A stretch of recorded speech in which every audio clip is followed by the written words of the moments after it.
next gear. Working on the 65 Mustang Restomod again. Gonna get these coil overs swapped out.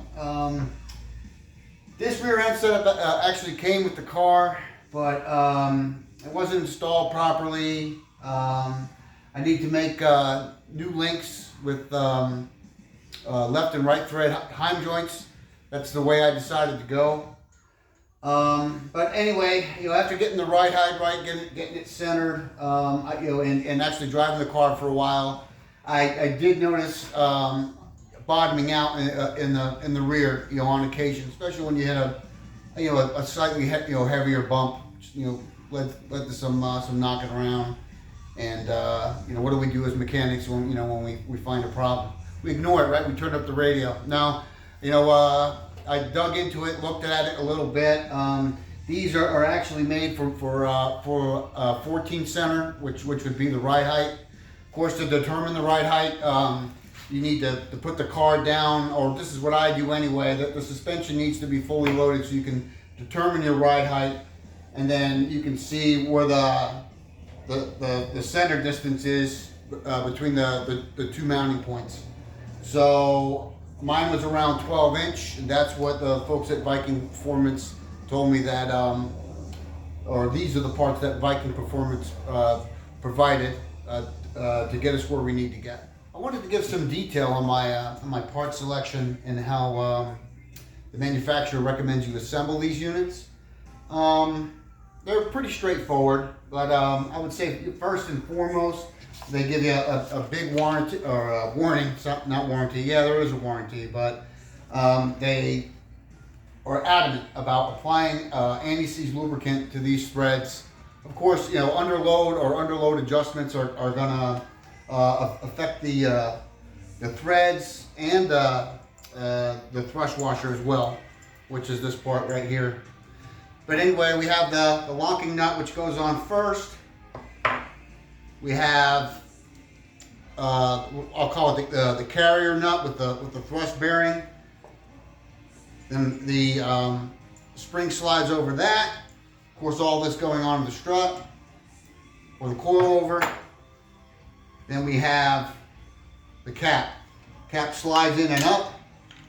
Okay, and then we run the nut up until we get tension, and of course we adjust it to get the ride height once it's on the car. Another direction I decided to go, you have two options when it comes to filling the ends. I went with what they call a bearing style.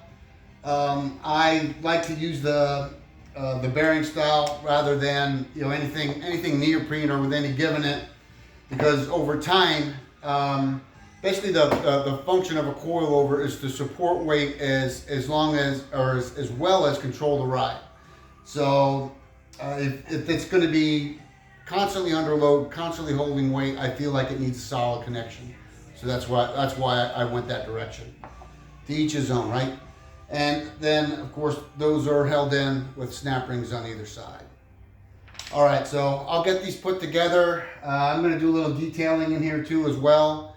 We were actually in a lot better shape before we did the paint and body. I had the car, running and riding around pretty good, but ran into some weather here and there and some other things, and we'll clean her up a little bit. We'll get them installed, and we'll come back and show you how they turned out. Thank you. All right, so I had her out more than once. These Viking struts are pretty awesome. Double adjustable, compression rebound. Tried them in a bunch of different ways. Definitely helped out with traction. First gear is still pretty useless in this thing, until I go to a softer compound or maybe a drag radial. I'm going to have issues, in first gear. But yeah, the struts were definitely the wrong size. And on top of that, and this kind of surprised me, having these adjustment knobs. I really didn't think they'd do much, but it's substantial. The chart they give you is very accurate.